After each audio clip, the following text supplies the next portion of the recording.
Животот на лицата со попреченост не е лесен, особено во општество каде немаме регистар на лица со попреченост, каде би се евидентирале бројката на лицата со попреченост.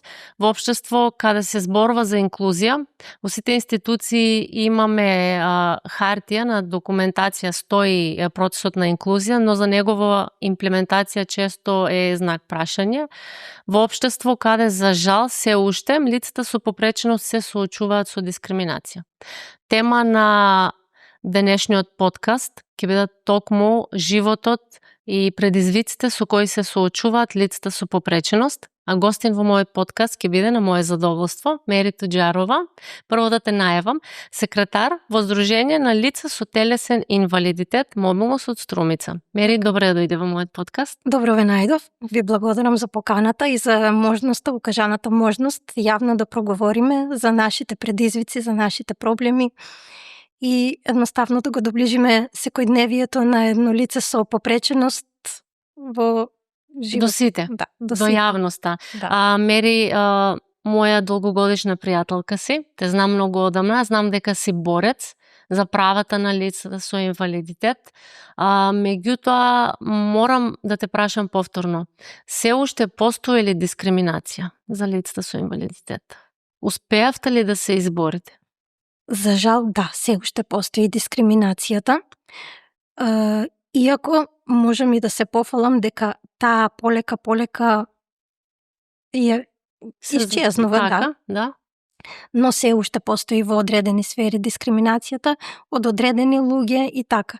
Јавната свест ни е се уште на едно така пониско ниво, што за нас представува проблем. Така. И сега, кажи ми еден пластичен пример. Каде во општеството се чувствувате прифатени, а каде не? Па каде се чувствуваме прифатени? Кога немате пристапен влез до одредена институција, немате пристапен влез или немате лифт во еден трговски центар, каде што сакате да одите, немате пристап до културните институции, еве, например, театарот, и лицата со инвалидитет сакат да посетуваат театарски представи, концерти, но тоа им е ускратено право, бидејќи пристапот е тежок. И да имате асистент, тешко дека ќе може да отидете на вакви места. Да, дали сите лица со попреченост? Сега знам, еве, доаѓате од Здружение Мобилност. Така.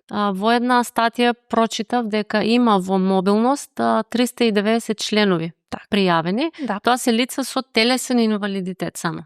Телесен и комбинирани пречки имаме, а претежно се со телесен инвалидитет, основната. Така, ме интересира прво дали се имате изборено за сите тие лица кои се ваши членови да имаат личен асистент и дали тоа е од помош за нив? Вака, одредена категорија од лицата со попреченост може да го остваруваат оваа право на персонален асистент. Луѓето кои што се активни и бројката колку што дозволува во моментот на сертифицирани асистенти е максимално искористена, но тоа треба и да се работи понатаму, да се прошири таа бројка, бидејќи од ден на ден се повеќе се проширува таа, потребата се проширува за повеќе персонални асистенти да имаме.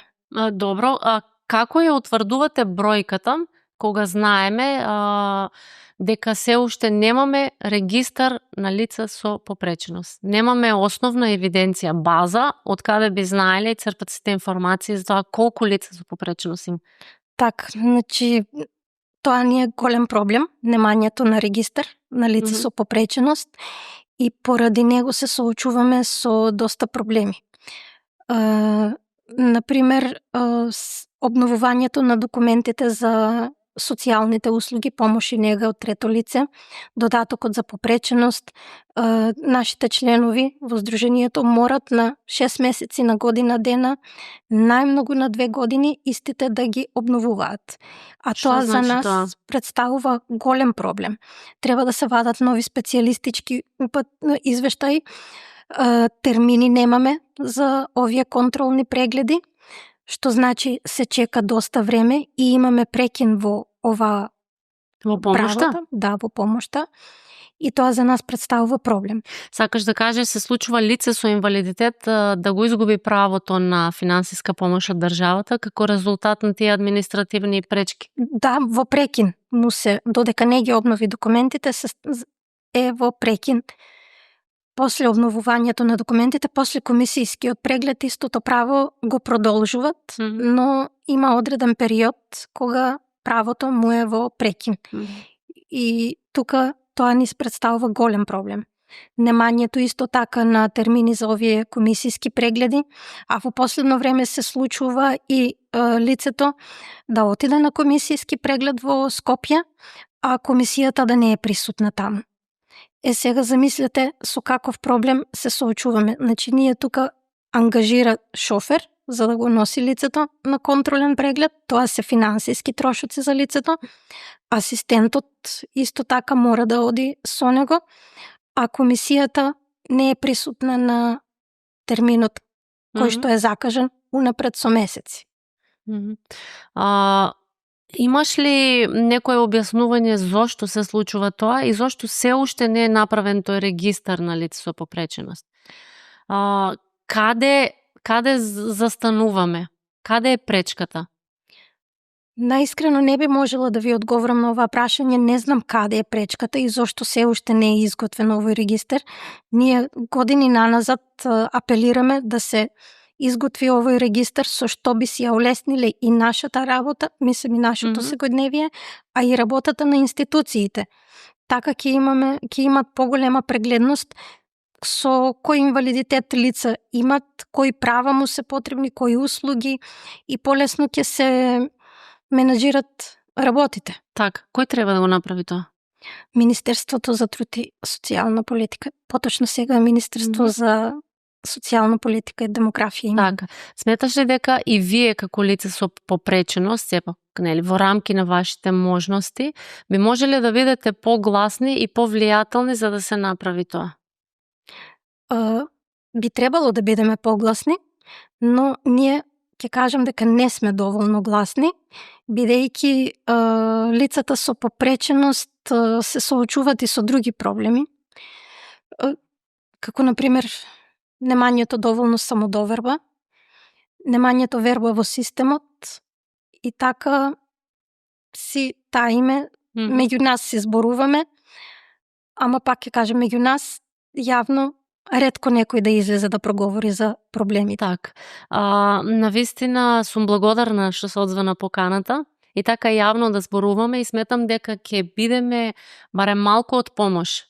Да се слушне гласот. Да се слушне гласот и да се придвижи работата околу формирање на овој регистар. Да, слушам, читаме повеќе статии околу тоа во последно време, дека треба да се преземе конечно иницијатива да се направи тој регистар. Еве и нашиот подкаст нека биде апел за тоа.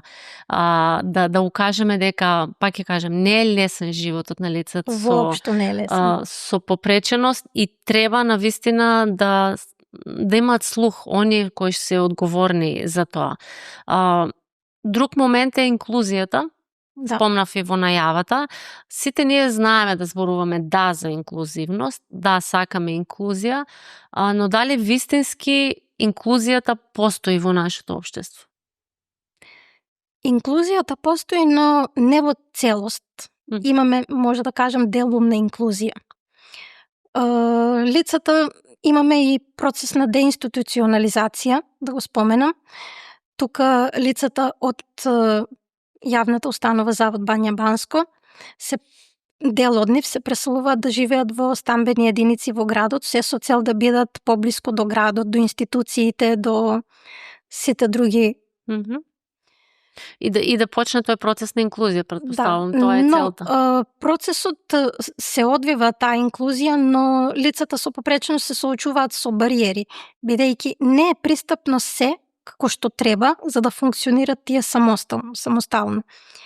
Тоа важи и за лицата кои што живеат во своите домови.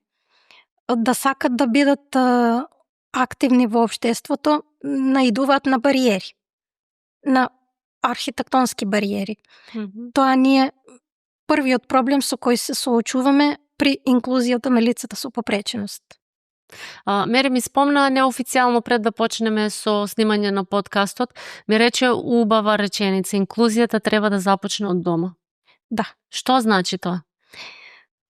Инклузијата да започне од дома, подразбирам домашните да зборуваат јавно за проблемот што го имат, да не се срамат од членот во фамилијата лице со попреченост, да ги интегрираат во општеството своите деца од најмали нозе, да се дружат со, ајде да кажем условно, здравите луѓе, здравите деца, за да и здравите деца, здравите луѓе знаат дека постои лице со попреченост, дека тоа може да биде рамноправно со нив до одреден степен, да си игра, да одат на кафе, да едноставно нема социализација и да тоа бидат, дете, да. да.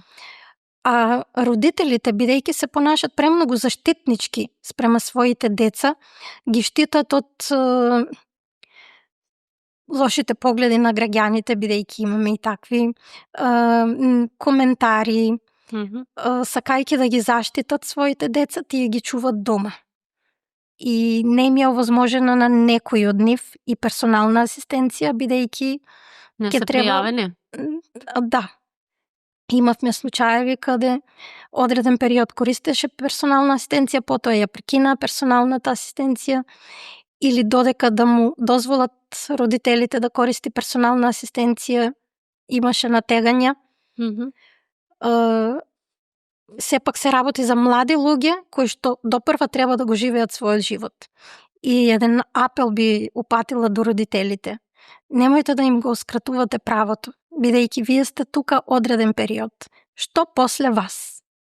Да. Што после вас? Значи, морате уште сега, додека сте со вашите деца, да направите да бидат своји самостални луѓе, да можат да функционират сепак пак со помош и поддршка од околината, но да не бидат зависни од вашата помош, да не бидат толку приврзани кон вас, бидејќи не е убаво да зборувам за загуба на родител, ама мора и тоа да го спомнеме. Животот е тоа, да, се случува. Да, дека еден ден ќе дојде и тој момент кога детето ќе мора да го продолжи својот живот и без родителите.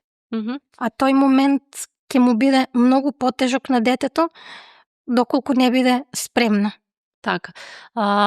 Мери, дали имаме ние услови за згрижување на тие лица со инвалидитет, еве после смртта на родител или старател?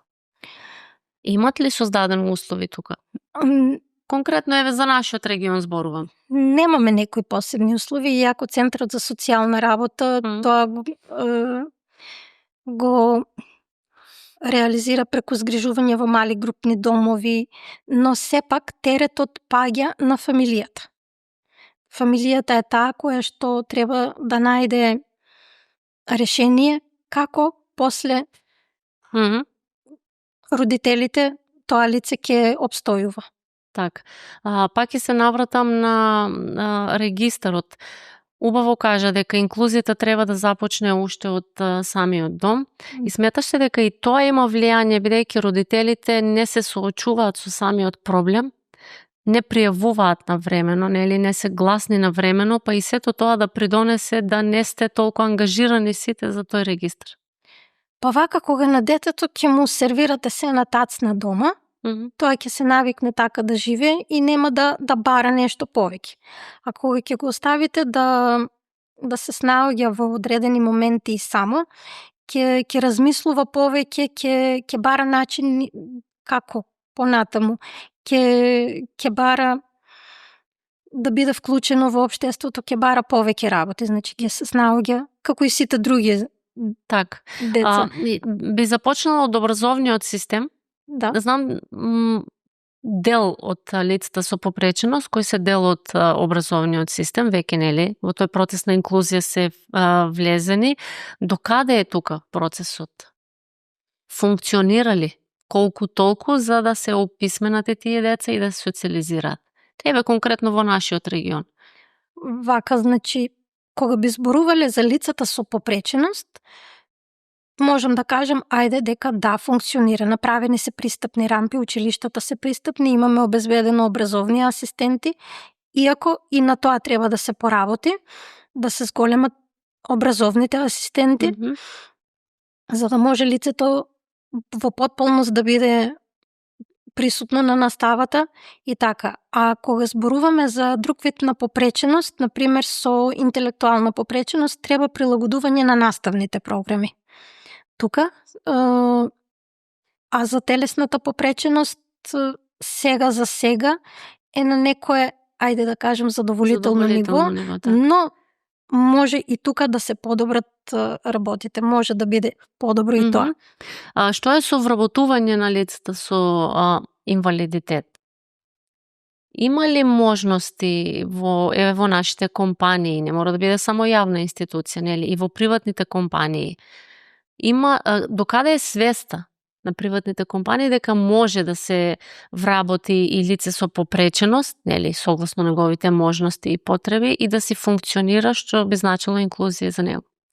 Ние во Струмица имавме неколку компании, заштитни друштва, каде што беа вработувани лица со најразличен вид на попреченост. Газдите имаа разбирање, ги вработуваат тие лица и лицата беа среќни што можат да бидат финансиски самостални, да придонесуват во својот живот. Така. Но тука газдите наидуваат на проблеми, бидејќи државата има еден посебен фонд кој што дава субвенции за вработување на лица со попреченост. Сега, за да се дојде до овие средства, голема е административната процедура, се касни со исплатата, исто така се касни и со рефундирање на придонесите за овие лица, со што ја доведуваат во прашање ликвидноста на фирмата, компанијата. На компанијата. И тука газдите се приморани лицата со попреченост да ги заменат со здрави лица, бидејќи мораме да признаеме дека лицето со попреченост не е 100% ефективно во работата како и здравото лице. Може би 80% е. Сега на работодавачот му се исплаќа повеќе да вработи здраво лице отколку лице со попреченост. И тука треба да се поработи на законот, барем да се врати оној стариот закон, да не се уплаќаат средствата за придонеси, туку веднаш при пресметка на платата тие да бидат одбиени. Истото би го спомнала и за увоз на патнички автомобили. Зошто да ги плаќаме, кога може веднаш да бидеме ослободени од плаќање, а потоа да чекаме рефундирање на тие средства? Имате ли вие иницијатива? Поднесувате ли некаде иницијатива како Сдружение Мобилност за тоа? Сите овие... Дали имат слух за вашите потреби? Надлежните? Так, сите овие иницијативи за кои што сега разговараме, ние ги процесуираме до Националниот сојуз на лица со телесен инвалидитет Мобилност Македонија, каде што сме нивна членка, и нашиот председател во Скопје тоа го разговара со надлежните министерства, институции и така, но тешко оди, тешко се мрдат од мртва точка работите. Одиме напред, не е како пред 10 или 15 години, но многу бавно се придвижуваат работите. Да. Кога убаво спомна одиме напред, да. Како беше порано и што е оно што е поместено од границите сега? Знам дека иницијативата за персонална асистенција е ваша. Да. Благодарение на вас и вашата иницијатива е донесено од тоа и навистина треба да сте горди за тоа. Да, и во име на сите лица, за тоа што е од големо помош. Да. Што е поместено? Што е поместено? Па да, има многу работи поместено. Имаме еве додатокот за попреченост кој што ни овозможува да бидеме повеќе мобилни. воведување на оваа услуга персонална асистенција, која 2017 година за прв пат се реализираше како пилот проект во 5 општини во Македонија. И Струмица беше една од најуспешните општини во реализацијата на овој проект, за да во 2018 година профункционира преку Министерството за труд и социјална политика како програма, за да пак во наредната програма влезе со законска регулатива.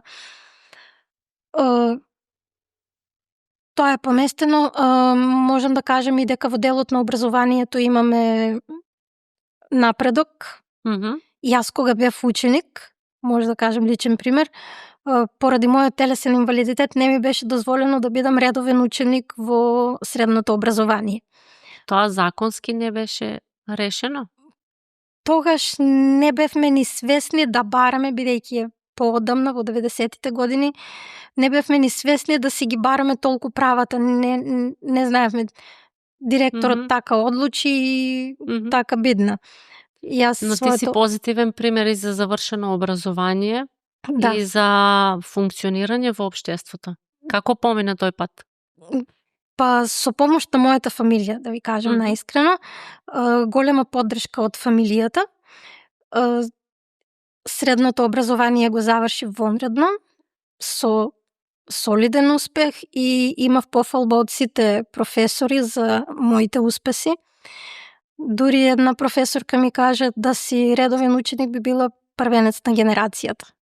Секогаш почнуваа со испрашување од мене и испрашувањето траеше така подолго како да разговараме како колеги. Потоа јас се запишав и на факултет, на економски факултет, а тогаш немаше квота за лица со попреченост. И кога отидов кај деканот, прво нешто што направи ми честиташе за храброст. Што сум се одлучила да се запишам на факултет. Искрено голема храброст е да се бориш само против системот, би кажала, нели? Па да. Заврши факултет успешно? Факултетот поради здравствени причини не успеав да го завршам и тоа ми остана така како но сепак функционираш? Да, функционирам и мојата надградба ја продолжив со неформалното образование. Посетував доста обуки за предприемачи, за повеќе така се надградував. Да. Кој би бил твојот апел, ајде да кажем апел, до сите оние лица со било каков тип на попреченост, кои знаат да кажат дека нели ги обвинуваат сите? Така. Кој би бил твојот совет? Дека не можат да се снајдат во општеството или не можат да функционира, дека не има ништо дозволено, но сепак еве ти си еден позитивен пример дека да функционираш во општеството. Јас се вклучив во, ајде да кажем така, во животот на лицата со попреченост, еве во здруженијето, се со цел да ги мотивирам младите да излезат од своите домови, да не видат дека постоиме во општеството. И би им препорачала: не седете дома, излегувајте, па макар само на едно кафе. Отидете вие до банка, завршете ја вие работата. Може би првиот пат ќе ве погледнат, тешко, да, со попреку или било како и ќе ве прашат дали знаете да се подпишете и ред други работи. Но кога ќе отидете втор пат, тоа ќе им стане навика. И треба да излегуваме што почесто во јавноста, за да им покажеме на останатите луѓе дека и ние можеме да бидеме активни чинители во општеството, како и сите други. Сега проблемот е што на нас ни треба, например, алтернативен начин или ајде не алтернативен, туку некој друг начин за да се качеме по скалите, за да стигнеме до одредена точка, но тоа не значи дека не можеме да бидеме добри сметководители, добри уметници, впрочем што имаме и во нашето здружение. Примери, имаме и успешни спортисти кои што одат на Параолимпијадата, имаме светски познати уметници, сликари. По програмата на Мобилност Македонија што ги реализираме програмските активности, имаме надпревари во знаење. Во нашето здружение има и лица кои што освојуваат златни медали во овие области. И да не пропуштам нешто, ама имаме доста успешни луѓе. Да не се налути некој од сите тие убави и успешни приказни, кои ги споменуваш сега. Мери, што е она за што следно се залага Сдруженијето Мобилност и што е она што како мерка би требало да се преземе покрај, нели, регистарот, еве го дискутираме цело време. Да. Не постои регистар, тоа е хендикеп за сите лица, но Да. што е она друго што би можело да се промени и да го олесни животот на тие лица? Ајде, на прво место би ја ставила подигање на јавната свест. Како до тоа? Сите зборуваме да се подигне јавната свест, но како? Имаш ли конкретни идеи? Еве, како ти како лице со попреченост сакаш да те гледа општеството? Па јас би сакала да ме гледат како рамноправно, како најобичен граѓанин, не нешто посебно, нити сакам некои одредени привилегии да имам, туку сакам најобично да ме третират како и сите луѓе, а не кога ќе те видат да се чудат, дури и да те избегнуват да застанат со тебе и да те поздрават. Да не сакат да ти пружат рака. Пак ќе кажам, тоа пак се менува, ама треба уште за вистинска инклузија. Треба уште. А што е тоа што би можело да се направи?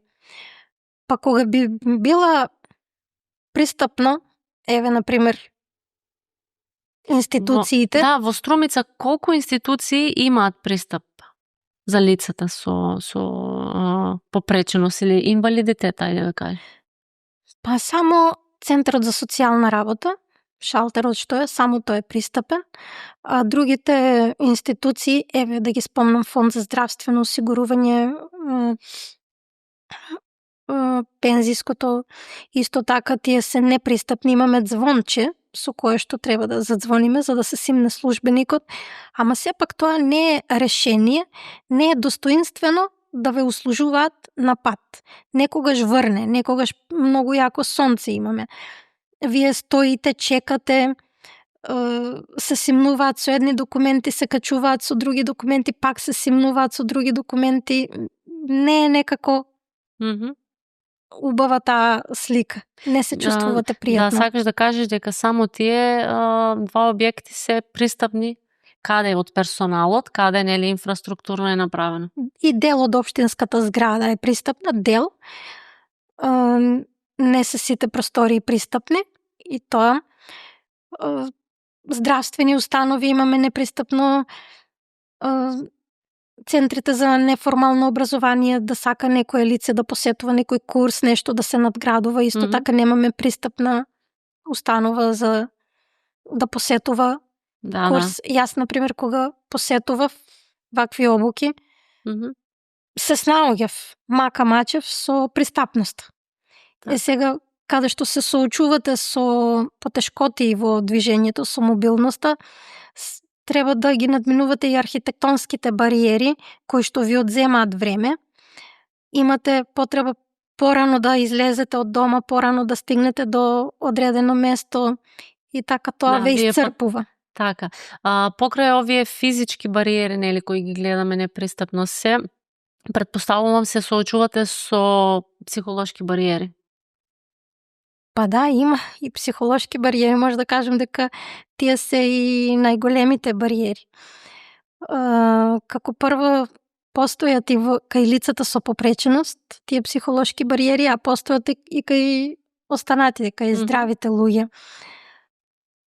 И тука можеби треба да направиме некоја иницијатива, нешто да се заземат надлежните институции, да се одржуваат обуки. Како за родителите на децата со попреченост да имат некоја психолошка поддршка, како да постапуваат со своите деца, како да ги мотивират да бидат активни, а и со самите лица, бидејќи некои лица се со вроден инвалидитет, а некои лица се со стекнат инвалидитет, еве како например јас што сум. И периодот кога вие од здраво лице станувате лице немокно, со попреченост, се соочувате со голем психолошки терет, тоа како да го кажам, и ви треба помош во надминувањето. Треба да учите како да користите помагало, треба да учите како да се прилагодите на новиот начин на живот. Тука треба да имаме центри каде што би се занимавале со адаптација на новиот живот на лицата со попреченост. Како на самото лице, така и на фамилијата. Бидејќи и фамилијата не знае на кој начин да му помогне на тоа лице. Многу често знаат да кажат, еве и јас спомнав, ти си многу храбра, борец си, се бориш за твоите права, но и за правата на другите. Дали тоа повеќе те мотивира или прави дистанца во одредени моменти кога ќе кажат, да, браво, храбра си? Како го доживувате?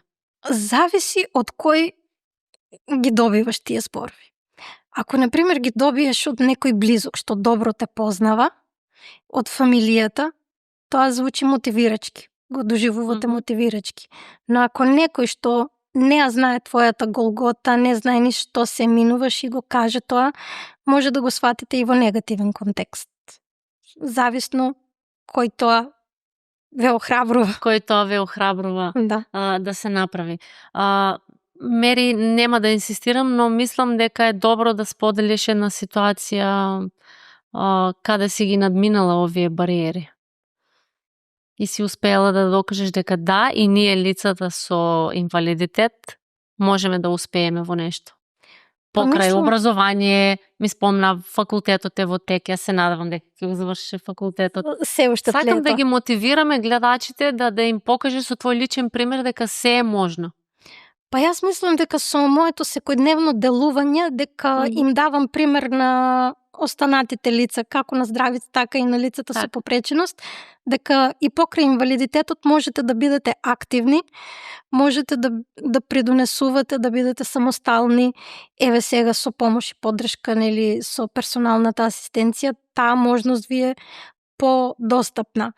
Со самото мое делување, со самото мое вклучување во здруженијето, во последните години и во Советот на општина Струмица, успеавте ли да наметнете таму поразлично мислење или поразлично гледиште кон лицата со попреченост?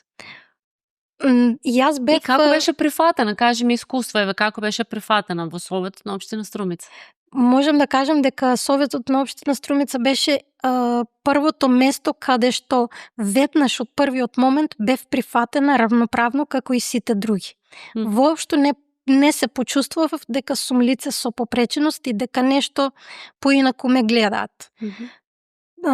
Немаше потреба да се каже дека некогаш ми треба помош, да ми се подаде рака или некоја помош, нешто. Луѓето околу мене сето тоа го согледува и ми беше пружена помошта. Во однос на соработката, за мислење, за консултација, воопшто исто така немаше некоја дискриминација, да кажем, или одбивност, се течеше во најдобар ред. Ти си, мислам, една од ретките или единствена во регионот која е член на Совет. Уште? Не, заврши мандатот, но беше до пред месец дена, така да кажам. Единствена си од регионот кој беше во Советот? Во Струмица, прва сум, а во Македонија мислам дека сум втора. Имаме пример, во Струга мислам дека беше исто така пак женско. Беше и председател на Советот, лице со попреченост. Така и тоа ме радува што оваа година видов повеќе лица со попреченост на советничките листи. Па дури имаше и независен кандидат за градоначалник, мислам дека во Прилеп беше. Значи, тоа е служиме како пример, добар показател. Кога сме кај овде, нели, јавните настапи и во јавноста, сметате ли дека медиумите доволно ја покриваат таа тема и ви даваат доволно простор да разговарате за вашите проблеми и предизвици? Па, присутни сме во медиумите, ама недоволно. Недоволно би рекла дека не е доволно и сметам дека треба малку повеќе да се заземат уредниците на програмите за да вметнуваат повеќе вакви теми, бидејќи тие ги сметам како од едукативен карактер за останатите луѓе, да знаат лицата со попреченост со какви потешкоти се соочуваат во животот и кога ќе сретнат лице со попреченост да знаат како да реагират, како на правилен начин може да му помогнат, да пристапат, а не да се чувствуваат непријатно одредени моменти. Да, Мери, да бидеме реални, некогаш не знаеш и како да му пристапиш на лицето, Точно, нели? да. Можно Сето е да тоа- те свати погрешно или да каже не ми треба помош, што бараш тука. Да, Се може. случуваат такви ситуации. Па, да, имало. Имаме секакви ситуации. Затоа велам дека треба почесто да има вакви емисии. Ако не друго, барем да споделуваме животни искуства, како би го доближиле животот на лицата со попреченост до останатите граѓани, да знаат кои се нашите предизвици и на кој начин тие можат да не излезат во пресрет во секојдневниот живот. Так. Како Мери ја гледа, еве, например, идеална струмица за нејзино живење? Ајде пак ќе почнем од пристапноста, иако Струмица важи за една од попристапните општини во државата, но сепак треба да се работи се уште на таа пристапност. Бидејќи кога ќе биде пристапно местото на живење на лицето со попреченост, тоа ќе биде посамостално, ќе може да само да влезе во зградата, значи ако има рампа, нема да има потреба да бара помош за поскалите, или ако банката е пристапна, ќе отиде само до банка и така натаму, ќе биде посамостално и неговата самодоверба ќе биде на поголемо ниво, ќе биде похрабро за превземање на повеќе чекори. Да. Мери, кажи ми што е оно што ти дава сила да се бориш во сите овие години и понатам? Сила. Знам дека фамилијата е постојана со тебе. Да, благодарение на поддршката од мојата фамилија, јас успеав да дотуркам до овде кај што сум и безизмерно сум благодарна и би сакала сите лица со попреченост да имат ваква фамилија со отворени срца, разбирлива и со поддршка кон лицата со попреченост, за да можат да го живеат својот живот, а не да бидат предмет или терет во нивниот живот. Да не се чувствуваат терет. Да не се чувствуваат како терет. Едноставно да бидат третирани рамноправно. Так. А јас тоа го чувствувам во мојата фамилија и немам и затоа треба... И затоа си успешна. Кажи ми, за крај на овој разговор, кажа многу апели, кажа многу совети и за лицата со попреченост, но и на широката јавност. Кој би бил твојот апел, која би била твојата последна мисла што сакаш секој од јавноста да ја слушне, а се однесува за тебе и за сите лица со попреченост?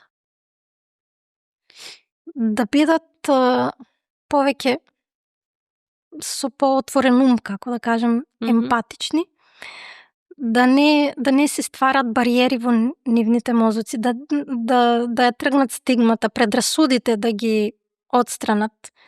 Дајте шанса на секој еден. Не знаете што се крие зад човекот, кој капацитет го има, кои потреби ги има и така натаму. Треба да се даде шанса на секој. Дајте ни шанса да се образуваме, да бидеме конкурентни на пазарот на трудот, да бидеме еднакви, да секој според своите квалификации да си го најде своето работно место, а не да чекаме од фамилијата. Да бидеме самостални.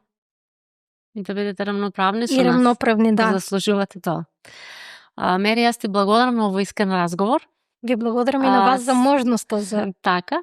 Се надевам дека во иднина ќе разговараме повторно со некои нови идеи, иницијативи кои ќе произлезат од вашето здружение и мобилност и со нови успешни, би рекла, успешни или позитивни приказни, со цел да ги мотивираме лицата со попреченост да се социализираат, но и родителите. И родителите да ги охрабрат своите деца, да излегуваат од своите домови и да не ги запишуваат вонредно во училиштата, туку да има возможност редовна настава. Тоа што го има тоа право. Да, го има тоа право.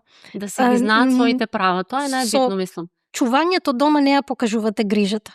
Со интегрирање во општеството така ја покажувате грижата за вашите деца. со присутност. Така и другарчето ќе знае дека тоа дете има вештини да работи на компјутер и утре кога ќе биде, например, банкарски службеник, кога ќе се појави на шалтер да го услужи неговото другарче со попреченост, нема да му биде чудно и ќе го прифати. Уште од најмали нозе почнува и процесот на инклузија и подигање на свест кај луѓето, се со цел да создадеме подобро место за живење за сите нас. За сите, да. Да се чувствуваме сите убаво. Така, ти благодарам, Ери, уште еднаш. Ви благодарам и на вас. Така, ви благодарам и на вас за вниманието. Бидете свесни, пружете помош секаде каде што е потребна, затоа што сите сме заедно овде, живееме во едно општество и треба да не биде убаво место за живење нашиот град и општеството. Благодарам.